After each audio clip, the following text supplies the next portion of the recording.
വൈദിക ശ്രേഷ്ഠ കുടുംബാംഗങ്ങളെ, നിങ്ങൾക്ക് ഏവർക്കും യേശുക്രിസ്തുവിന്റെ തന്നെ നാമത്തിൽ എന്റെ സ്നേഹവന്ദനം. ഞാൻ ഇന്ന് നിങ്ങളുമായി ചിന്തിക്കുന്ന വിഷയം കരുണയെ കുറിച്ചാണ്.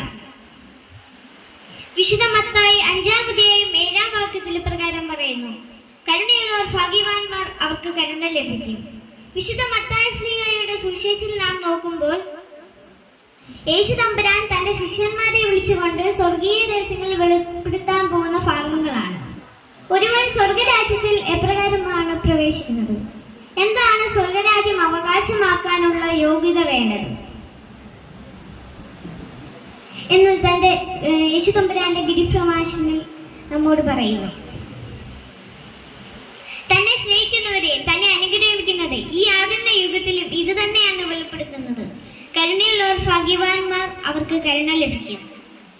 ദയുള്ള മനസ്സ്, ഹൃദയ കാഠിന്യമില്ലാത്ത മനസ്സ് എന്നുള്ള വാക്കുകൾ നാം കേട്ടിട്ടുണ്ടായിരിക്കാം. അപ്പോൾ കരുണയുള്ള മനസ്സ് എങ്ങനെയായിരിക്കണം? എങ്ങനെയാണ് നമുക്ക് മറ്റുള്ളവരോട് കരുണ തോന്നേണ്ടത്? ആരോടാണ് നമുക്ക് കരുണ തോന്നേണ്ടത് എന്ന് യേശു തമ്പുരാന്റെ പരസ്യ ജീവിതത്തിൽ നമ്മോട് കാണിച്ചു തരുന്നു.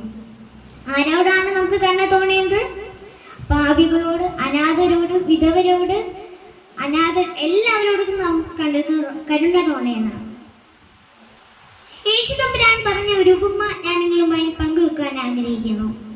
ഒരു മനുഷ്യൻ യെരൂശലേമിൽ നിന്നും യെരിഹോവിലേക്ക് യാത്ര തുടരുകയാണ്. യാത്രാമതിയായ കൊള്ളക്കാർ വന്ന് അദ്ദേഹത്തെ ആക്രമിച്ച് വഴിയിൽ ഉപേക്ഷിച്ചിട്ട് പോയി. കുറച്ചു സമയം കഴിഞ്ഞപ്പോൾ ഒരു പുരോഹിതൻ കടന്നു വന്നു. പുരോഹിതന് മനസ്സലിയാതെ വഴിമാറിപ്പോയി.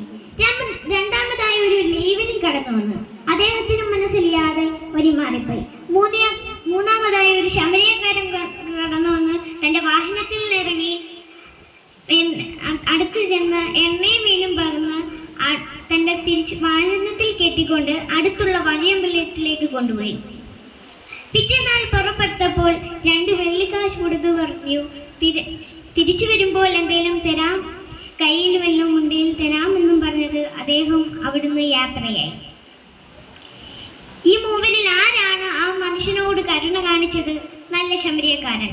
ഇതുപോലെ നാമും മറ്റുള്ളവരോട് കരുണ കാണിക്കണം എന്ന് സർവശക്തനായ പിതാവാം നമ്മെ സഹായിക്കട്ടെ എന്ന് ഞാൻ പറിച്ചുകൊണ്ട് എൻ്റെ വലിയ പ്രസംഗത്തെ അവലംബിക്കുന്നു. നന്ദി, നമസ്കാരം.